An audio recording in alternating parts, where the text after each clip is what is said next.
Bismillahirrahmanirrahim. Assalamualaikum warahmatullahi wabarakatuh. Wassalatu wassalamu ala asrofil anbiya'i wal mursalin wa ala alihi wa sahbihi ajma'in. Amma ba'd. Rabbi shrah li sadri wa yassir li amri wahlul 'uqdatam min lisani yafqahu qawli. Rahayu, rahayu, rahayu. Selamat datang, selamat berjumpa kembali dengan saya Hadi di Pusaka Keramat Channel.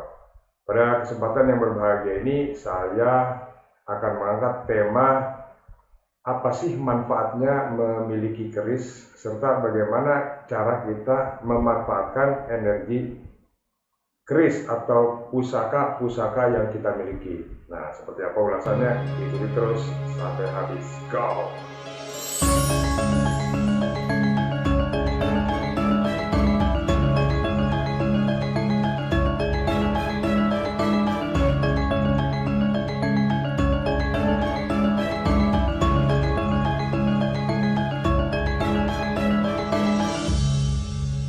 Baik, rekan-rekan semuanya, seperti yang sudah kita ketahui, apa sih manfaatnya memiliki keris dan bagaimana cara kita memanfaatkan energi keris. Nah, seperti yang kita ketahui dalam masyarakat Jawa, ya, umumnya Indonesia, Melayu, di Nusantara lah, pusaka itu tidak hanya dianggap sebagai benda. Nah, jadi benda bisa disebut pusaka apabila dia memiliki tuah. Nah, karena benda yang kita rawat atau kita pegang itu memiliki tuah, makanya kita sebut sebagai pusaka. Nah, pusaka-pusaka ini nantinya itu bisa diturunkan ke generasi-generasi selanjutnya atau ke anak cucu kita. Nah, yang jadi pertanyaan, apa sih manfaatnya memiliki pusaka? Ya, pusaka itu kan macam-macam ya. Ada tombak, ada pedang, ada keris. Nah, bahkan beberapa kepercayaan kita itu ada juga memegang yang namanya mustika. Mustika-mustika ini ya dipercaya atau diyakini punya tuah.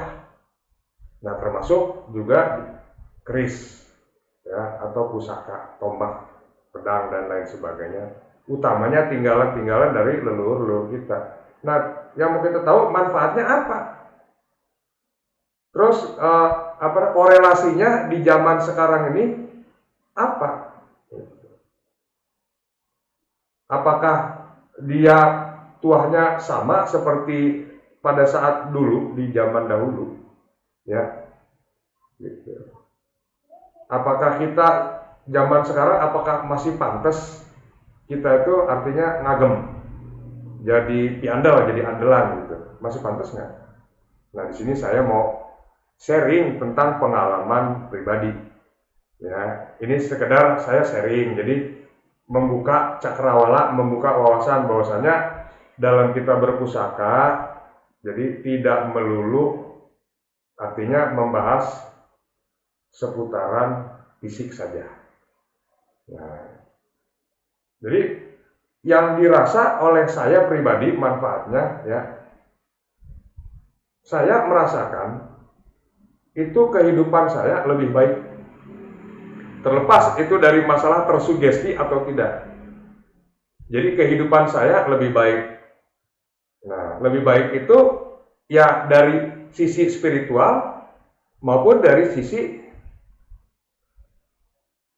jasmani, badan, spiritual, rohani. Gitu.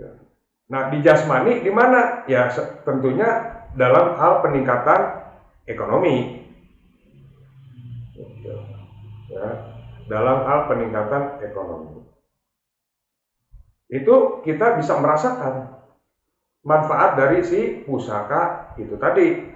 Nah, dari sisi kerohaniannya, manfaatnya apa?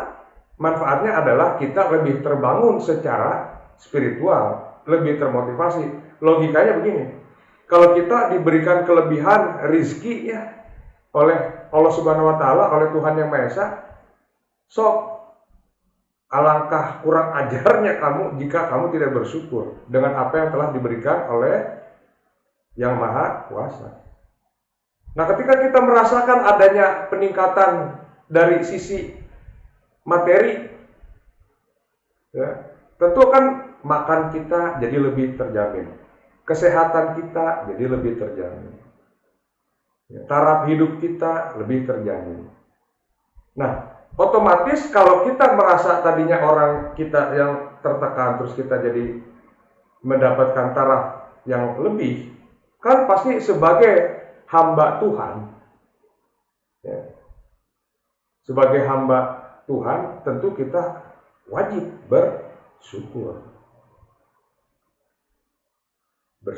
Nah, ketika bersyukur berarti harus apa? Kan kita melakukan ritual, melakukan ibadah. Nah, seperti itu. Ya, itu salah satu manfaatnya. Jadi secara jasmani, ya, dan secara rohani. Secara jasmani kita jadi sehat. Sehat karena apa? Ya, sehat itu karena didukung dengan fasilitas. Nah, fasilitas itu kan bisa bermacam-macam. Ada rumah, ada kendaraan, ada uang, ya, ada pembantu, nah semacam, ya, banyak. Nah, secara rohani kita jadi lebih sadar, gitu, bahwasanya adanya wasilah pusaka ini, ya, dengan tuahnya, dengan pamornya, dengan dayanya, energinya, nah itu bisa secara langsung dirasakan.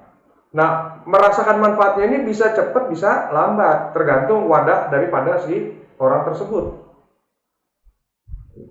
Nah, itu manfaat yang pertama. Nah, selanjutnya manfaat yang kedua.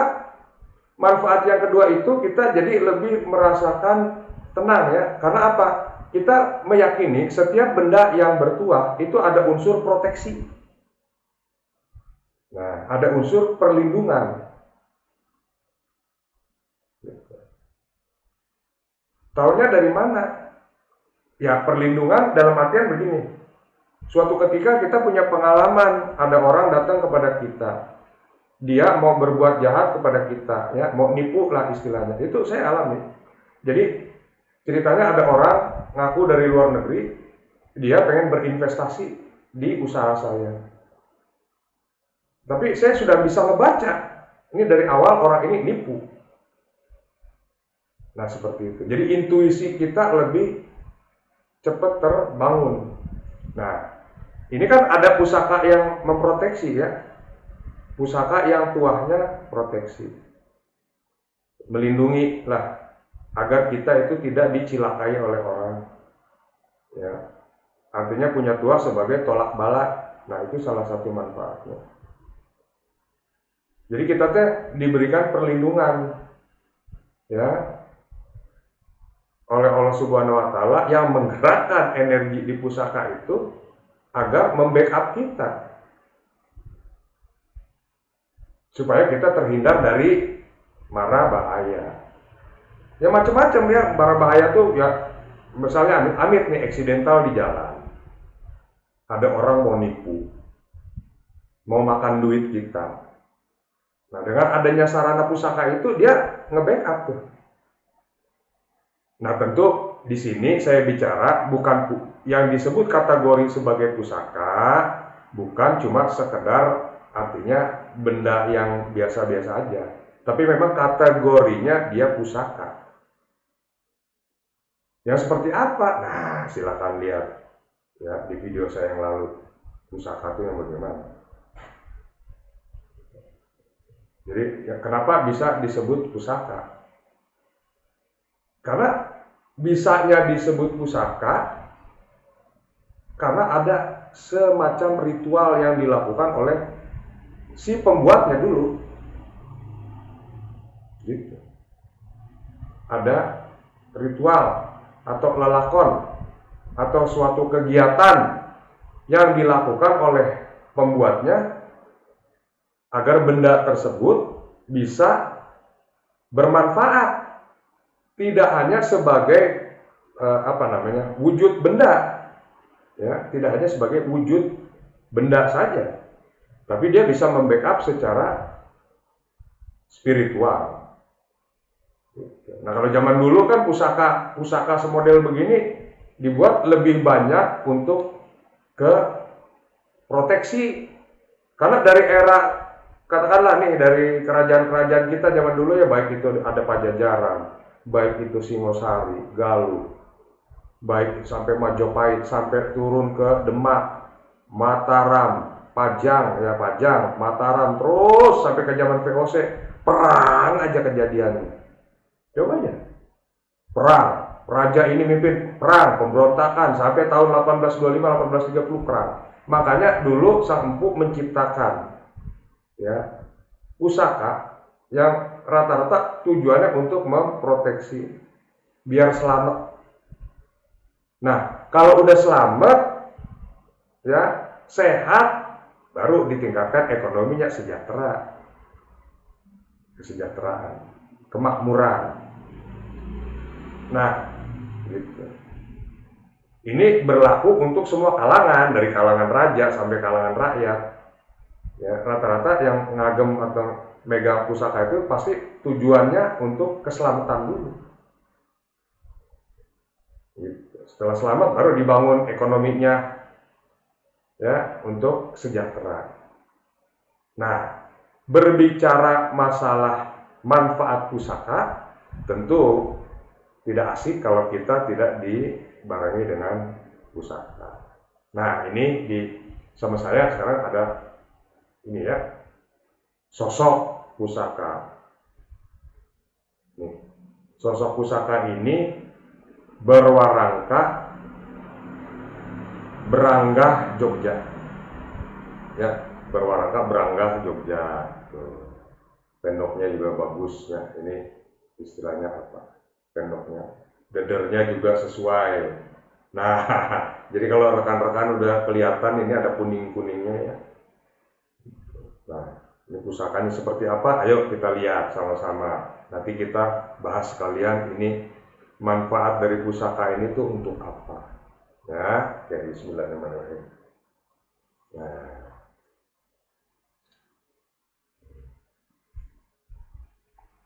ini pusakanya. Ya, seperti ini rekan-rekan. Berdapur Nogo. Ya,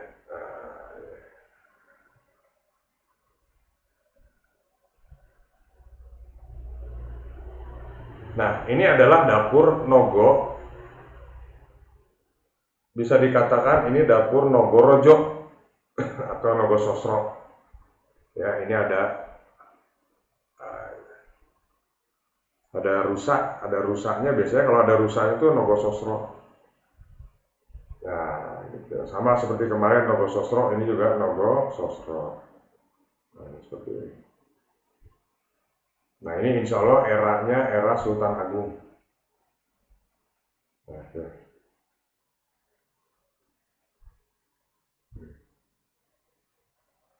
Nah, ini, ya, pusaka ini adalah pusaka bereluk 11.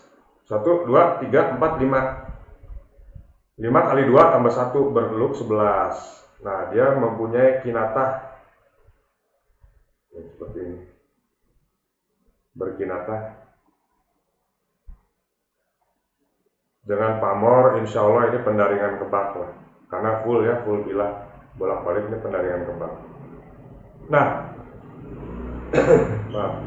pusaka-pusaka seperti ini pada saat itu diciptakan, ya, selain untuk unsur pengayoman kekuasaan, ya,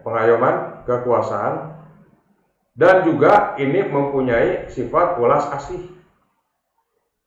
Ya, Eluk 11 sesuai filosofinya kita ketahui sewelas asih, agar dicintai oleh rakyatnya atau pendukungnya. Ya. Nah, kalau di zaman sekarang, pusaka-pusaka sejenis ini boleh dipegang oleh siapa saja, asalkan dia mampu. Mampu, bukan mampu buat megangnya, enggak, duitnya. Ya. Kalau duitnya mampu, bisa, insya Allah memahari pusaka-pusaka semacam ini. Ya. Kalau zaman dulu mampu secara kedikdayaan, secara kanuragan. Siapa-siapa yang memiliki kanuragan tinggi, kedikdayaan yang sakti, maka dia akan dibekali dengan sebuah pusaka, yang mana pusaka itu bisa untuk membooster. Ya kalau zaman dulu kan zamannya perang. Perangnya dogfight, jarak dekat, dengan ilmu kanuragan. Tahun 1700, 1500, 600, 700, 1700 baru ditemukanlah senjata-senjata jarak jauh. Maka akhirnya pusaka ini hanya ditaruh di sebagai piandel. Tapi sebelum-sebelumnya ya ini yang dipakai.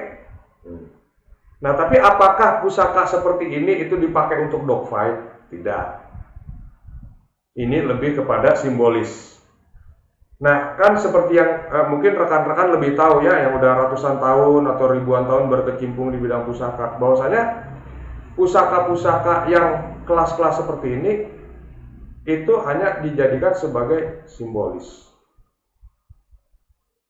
Sebagai apa? Sebagai simbolis atau bukti legitimasi kekuasaan. Seseorang raja tidak akan sah bukti legitimasinya apabila dia tidak memiliki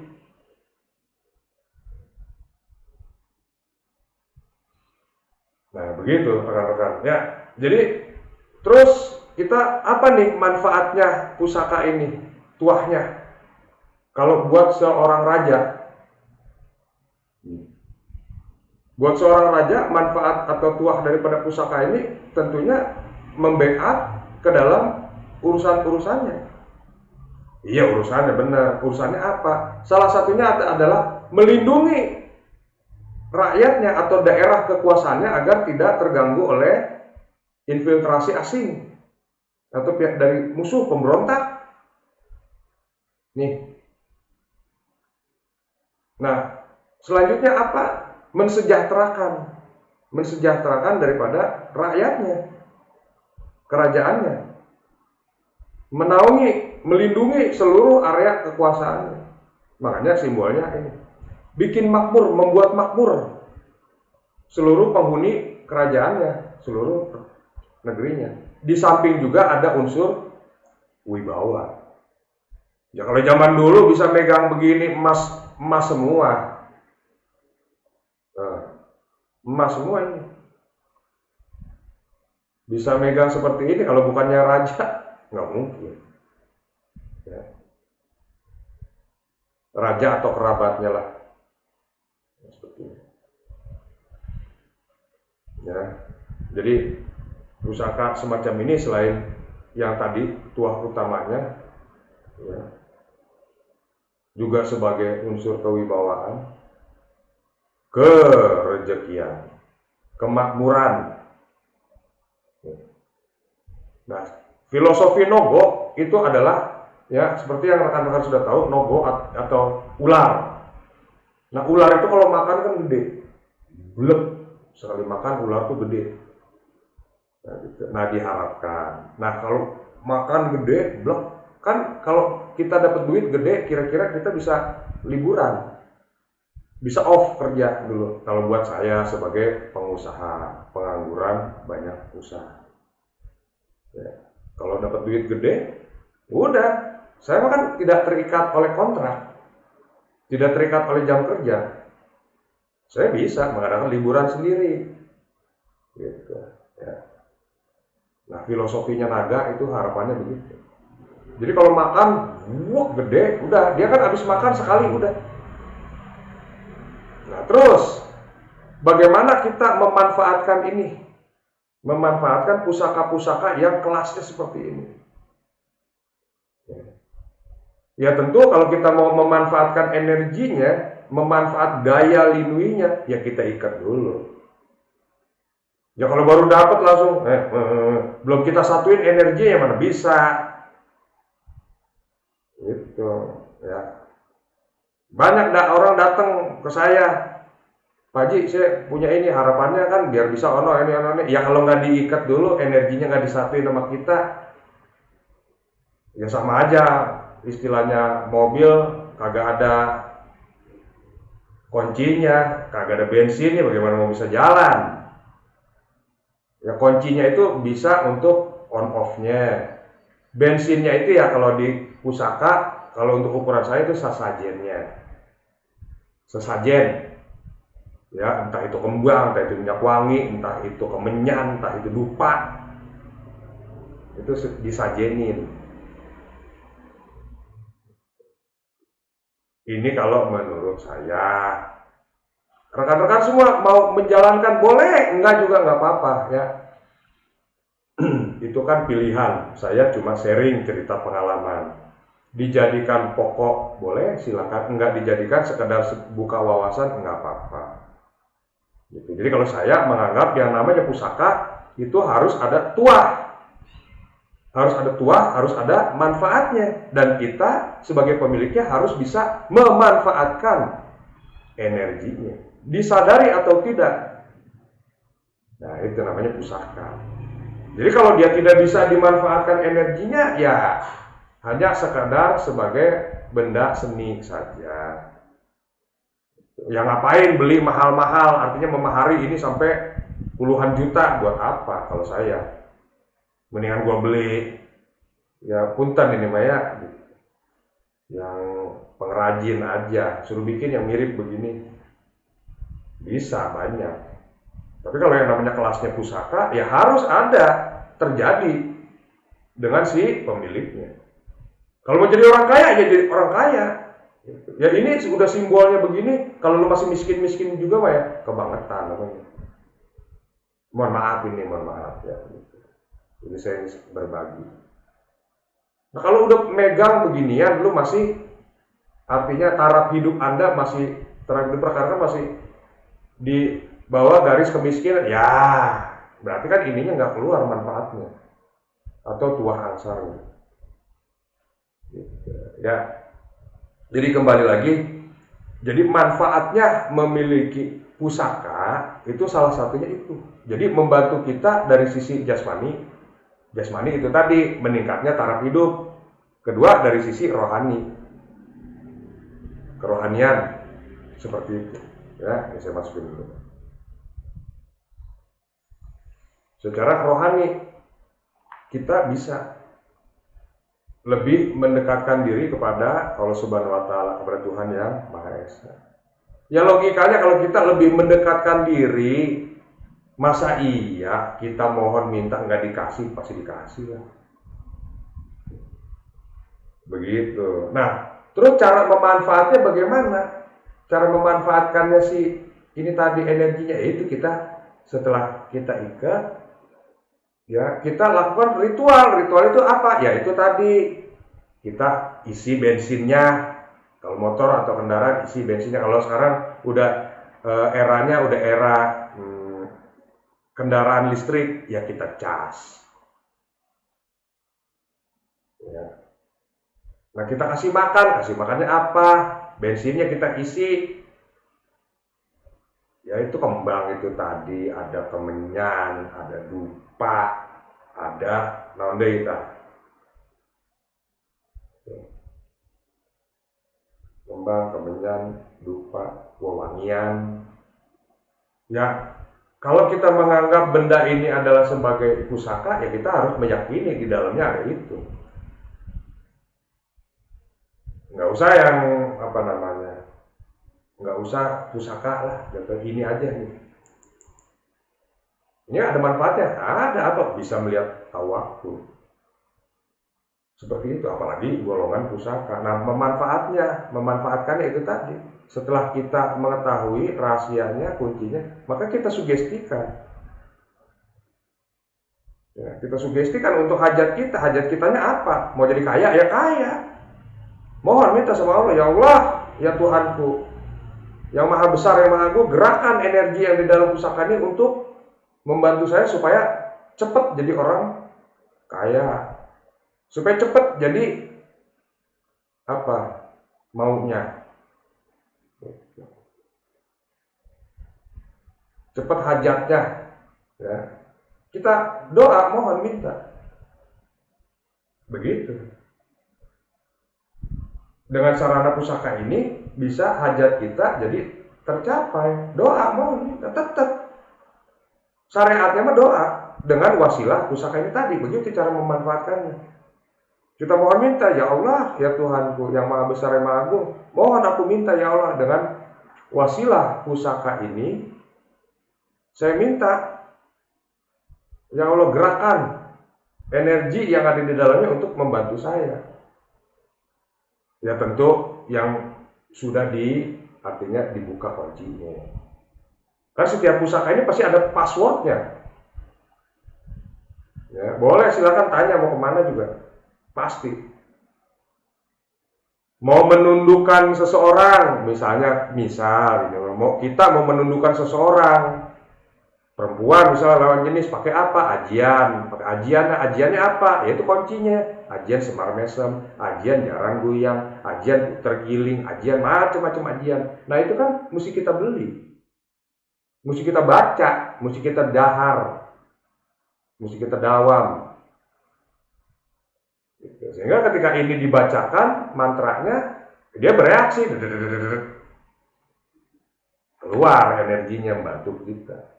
Kalau udah begitu nggak usah dibawa-bawa, taruh aja. Nah kita panggil, begitu. Itu cara kita memanfaatkannya. Pusaka-pusaka sekelas Nogo, sekelas Singo, ini dulu bukan dipegang orang ecek-ecek istilahnya ya, bukan dipegang orang ecek-ecek, dipegang oleh orang-orang tertentu. Lah raja zaman dulu itu sakti, rekan-rekan, sakti. Dia bisa tahu sebelum ada kejadian. Weruh sak durunge winara, tahu raja itu. Ya begitu rekan-rekan semua. Nah, jadi seperti itu aja. Jadi manfaatnya memiliki keris atau memanfaatkan energi pusaka. Ya. Manfaatnya memiliki pusaka itu apa? Ya, tadi saya sudah jabarkan A, B, C, D. Terus bagaimana cara memanfaatnya saya sudah jabarkan. Kalau kurang ulang lagi aja. Ya, gitu. Baik rekan-rekan semuanya, terima kasih sudah menonton.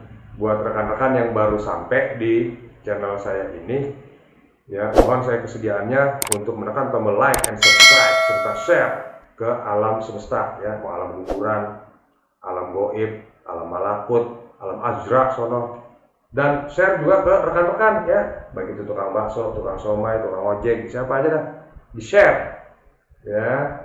Nah, sekali lagi saya mohon maaf jika ada kalimat-kalimat saya yang menyinggung ataupun yang bikin sedih atau sakit hatinya. Bagaimanapun juga saya adalah tetap seseorang yang banyak salah. Baik, sekian dari saya. Mugi-mugi ulasan ini bermanfaat. Jika ada pertanyaan yang mau diajukan atau ada yang mau sekedar ngobrol lah, sharing, ayo silakan telepon aja ke saya, nggak usah malu-malu ya. Sekian dari saya, wabillahi taufiq wal hidayah. Wassalamualaikum warahmatullahi wabarakatuh. Rahayu.